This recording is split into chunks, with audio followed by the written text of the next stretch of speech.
हाँ प्यारे मित्रों, भजन है संत गोस्वामी तुलसीदास जी का।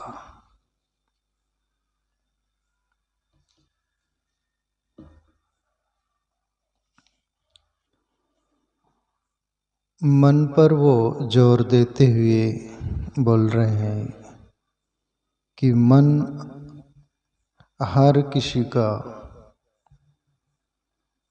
उसकी जो दौड़ है एक ही है। फिर कोई भी मनुष्य अपने अपने अंदाज में उसकी गति होती है और हर किसी को परेशान करके मन रखता है। उस पर बात बोल रहे हैं गोस्वामी तुलसीदास। ऐसी मूर्ता या मन की परि हरि राम भगति सुर सरिता आस करत ओस कनक की। एक एक शब्द सुनने जैसा और समझने जैसा और जीवन में लेने जैसा और हमारे मन पर से भी समझ जाए, औरों के मन पर से भी हमको समझ में आ जाए कि मन होता क्या है। पहली बात, मन की तो परिभाषा सीधी और साफ है, मन और कुछ नहीं, विचार। ऐसी मूर्ता या मन की गोस्वामी तुलसीदास बोल रहे कि मन की मूर्ता इतनी खतरनाक है, जैसे बोल दो तो मूर्ता बोल दो, मूर्ता यानी मूर्खता। वो क्या करता है बोले, परि हरि राम भगति सुर सरिता। पहली बात, मन परमात्मा की बंदगी छोड़ देता है और दुनिया की बंदगी करता है। वस्तु व्यक्ति की करता है, यानी जो कि संग साथ चलने वाला तत्व कुछ भी नहीं उसमें। परमात्मा का चिंतन साथ में चलेगा, साथ में रहेगा, साथ में आएगा। बाकी दुनिया का जो भी कुछ है वो यहीं पर छूट जाएगा। और उसके लिए मन क्या करता है बोले, परि हरि राम भगति सुर सरिता आस करत ओस कनक की। ईश्वर की भक्ति बंदगी ये सभी कुछ छोड़ देता है और क्या करता है, आस करत ओस कनक की। कनक यानी स्त्रियों को भी बोलता है ना, कनक कामिनी। कनक धन को भी बोलते हैं। धन की मांग करता है, धन ज़्यादा हो जाए तो सत्ता पद की मांग करता है और फिर बहुत सारा कुछ जुटा ले, सुख सुविधा, तो फिर कामिनी की भी आशा करता है। ये मन की मूर्ता है। ईश्वर की आस करनी थी, उससे आस पूरी होती है। कनक कामिनी से आस पूरी नहीं होगी। दुनिया की जो भी कुछ वस्तु व्यक्तियों से हर कोई जो दिखता है इन आंखों से, ये मृग जल की तरह है, इसमें तृप्ति वो नहीं। वैसा ही जैसे हमारा मन रेत होता है ना, रेत में से तेल निकालने वाली बात। अभी रेत में तेल है क्या? नहीं है। और कोई तेल निकालना चाहे उसमें से नहीं निकल सकता। ऐसी मन की दौड़ होती है और मन की कभी भी धाराएं नीचे ही बहती है, ऊपर शिखर की तरफ नहीं। जैसे पानी होता है ना, ऊपर डालो पानी कहीं भी तो ऊपर से नीचे ही बहता है पानी। वैसे ही मन कभी भी नीचे ही बहता है। पर ऐसा भी नहीं है, पानी की जैसी दो गति होती है, दो प्रक्रियाएं होती है। एक उसमें ठंडकता है, उसका स्वभाव, ठंडा है, पर उसको गर्म कर लो, तपा लो ना, एकदम डिग्री जैसे 100 डिग्री पर भाप तैयार होती ऊपर बनती है, तो वो नीचे बहने वाला ही तत्व ऊपर बहता है। जैसा पानी की प्रक्रिया वैसे ही मन की प्रक्रिया है। मन जन्मजात अपना ऐसा होता है, नीचे ही बहने का स्वभाव उसका। हर कोई वो कनिष्ठ चुनता है। क्यों? कनिष्ठ में वो जीते आ रहा है, खेलते आ रहा है, जी रहा है, जीते रहता है, जीना चाहता है। अभी मन को मोड़ यदि हम दे दे, कोई संतों की संग, सदगुरुओं की संग, अच्छी संग मिल गई, वो दिशा मिल गई मन को, वही मन परमात्मा की ओर चलकर मुक्त हो जाता है, अमर हो जाता है। ये मन की दशा। गोस्वामी तुलसीदास बोल रहे हैं, ऐसी मुड़ता या मन की परिहरि राम भक्ति सुर सरिता आस करत ओस कनक की। और ये धन है, दुनिया भर का दौलत है, कामिनी है, सब कुछ है, वैसे ही वो बोले जैसा ओस होता है ना, ओस की बूंद होती है, जैसा सुबह सुबह ओस गिरती है ना कभी, ये ठंड के दिन में जैसे, पर वो धूप गिरी तो सूख जाती ना, वो नहीं रहती ना वैसे स्थिर। वैसे ही ये जो भी बाहर का कुछ भी है, ये ओस की तरह ही है, ये शाश्वत नहीं। शाश्वत कोई है तो है मन, ईश्वर है। सुका लागे से करी तड़मड़, पंडरी से जाए केवल। तुकाराम बाबा का अभंग की पंक्ति बार बार जिक्र किया जाता है। हे मनुष्य, हे मनुष्य का मन, तू यदि सुख चाहता है ना, तो परमात्मा की ओर गति कर, उधर जा, वहीं सच्चा सुख, परम आनंद वहीं है, बाकी सुख का भास है। गोस्वामी तुलसीदास आगे एक एक शब्द जैसे बड़े सोच समझ कर बोल रहे मन के बारे में। धूम समूह निरकी चातक जो, त्रिषित जानी मति घन की। नहीं ता शीतलता न बारी पुनी, हानि होत लोचन की। अब ये बड़ा समझने जैसी बात है कि मन क्या, मन की दशा क्या होती, जैसे यहाँ पर चातक पक्षी के प्रति बोला जा रहा है। चातक पक्षी के बारे में आप सबको जाने है ना। चातक पक्षी जो होता है वो बारिश की बूंद ऊपर से मेघ से गिरती है ना, वही पीता है, ऐसा सभी बोलते हैं। शास्त्रों में भी आता है, ऋषि मुनि साधु संत और अदर दुनिया भी बोलती है, सब आपको सबको मालूम है। चातक पक्षी ये पृथ्वी पर जो पानी होता है, ये अदर जो पानी होता है, वो पीता नहीं, बोलते हैं कि ये मेघ बरसता है वही पानी पीता है, ऐसा मुंह पर खोल के देखते रहता है वो बूंद की तरफ, वो बूंद यानी मुंह में लेने के लिए, उसी से ही उसकी तृषा जाती है, प्यास। पर कभी कभी चातक पक्षी भी धोखे में आ जाता है। कैसा धोखे में आ जाता है बोले? धूम समूह निर की चातक जो, जैसा चातक बोले, ये धूम जो आप उसको धुआरी बोलते साधारण भाषा में, उसको धूम भी बोलते हैं। और एक शब्द कोई बोलते और भी उसको क्या बोलते, वो साधारण भाषा में धुआरी बोलते, धूम भी बोलते उसको। देखो मेरा याद था, वो शब्द नहीं याद आ रहा है, पर ऐसा। और कोयरा, कोयरा, कोयरा, कोयरा ना, कोरा, कोरा ना, हाँ, कोई राम भी बोलते, कोई कोरा बोलते, बोला ये एक बोलने की विधा है, बाकी वो धूम समझने का प्रयास करे, है ना। चातक पक्षी धोखे में कैसा आ जाता है?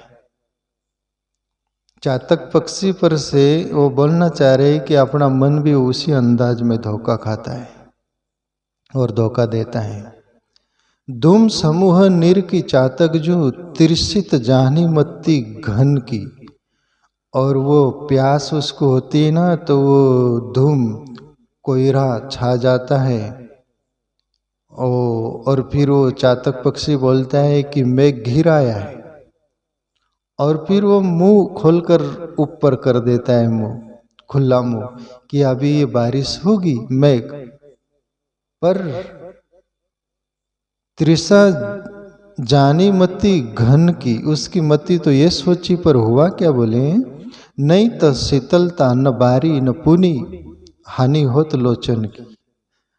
उस धूम में न बारिश है न पानी है, न वो बूंद उसके मुंह में गिरती है, पर लोचन की हानि हो जाती। आंख फाड़ के देखते रहता है वो बूंद अब गिरेंगी तब गिरेंगी। पर वो धूम में कोयरा में न पानी है न और कुछ जो वो चाहता है, इसलिए आंखें खोल खोल कर उसकी आंख तकलीफ में आ जाती, उसकी हानि हो जाती। ऐसा ही हे मन, तू जो बाहर सब कुछ चाहता है ना, वहां सुख है ही नहीं। जहां भी तू खोज रहा है और सुख तू चाह रहा है ना, सुख का भास होता है, पर उसके पीछे दुख छुपा हुआ है। वैसे ही जैसे आपन होते अपने पीछे छाव होती है। इसलिए सच्चा सुख यदि खोजना है, सुख तो साधारण बात है, पर आनंद, महापुरुष बोलते हैं सभी को दो बात जॉइंट होती ना, सुख दुख, रात दिन, पाप पुण्य, हानि लाभ, स्त्री पुरुष, जो भी कुछ दो दो लगते हैं ना, पर एक शब्द है, मैं वर्षों से कहीं पढ़ा था, वो बोले कि आनंद शब्द को कोई जोड़ नहीं है। आपने भी कहीं पढ़ा सुना है?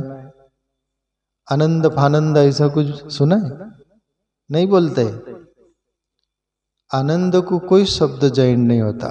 आनंद है परमात्मा, वो एक। यदि वहां है मन, तो उधर टटोलेगा खोजेगा, तो वहां पर परम आनंद तुझे मिलेगा। वहां पर तेरी फिर मृत्यु नहीं, तो अमर हो जाएगा।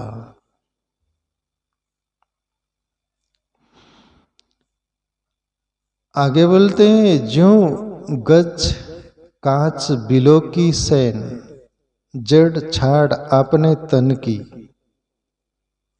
टूटत आती अतुर आहार बस, क्षति बिसारी आनंद की। आप लोगों को बिल्कुल समझ नहीं रहा होगा ये, पर बहुत समझने की बात है।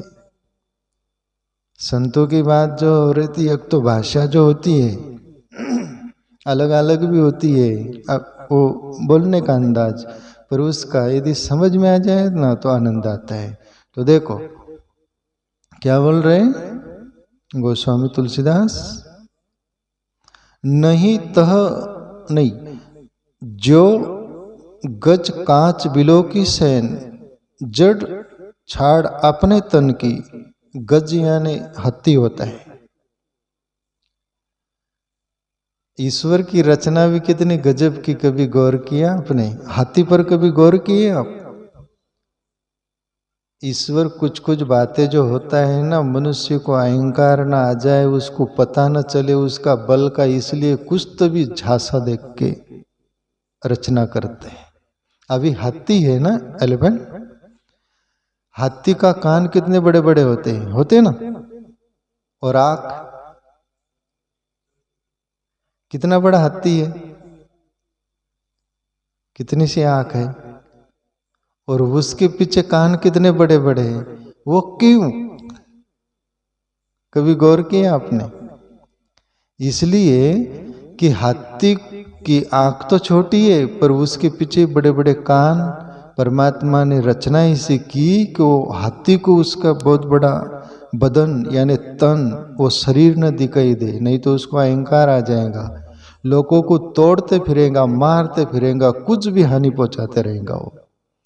इसलिए परमात्मा ने छोटी सी आग दी, उसको पीछे बड़े बड़े कान दे दिए, भैया तेरा बदन तेरा शरीर तुझे दिखे नहीं और अहंकार आए नहीं, और तू मदमाता होकर फिरे ना, तेरी हानि न हो, ऐसी ईश्वर की रचना है।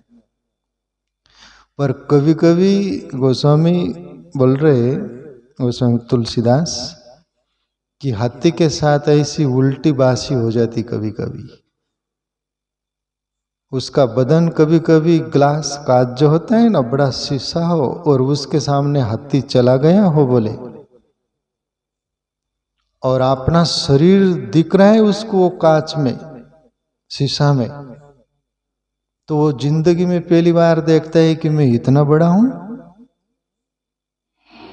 और फिर वो देखते रहता है, देखते रहता है, वहां से हिलता नहीं डुलता नहीं, बैठे रहता है वहां पर। गोस्वामी तुलसीदास यही बात बोल रहे हैं, जो गज कांच बिलो की सैन, यानी कांच को देखा बोले और दंग रह गया कि मैं इतना बड़ा हूं।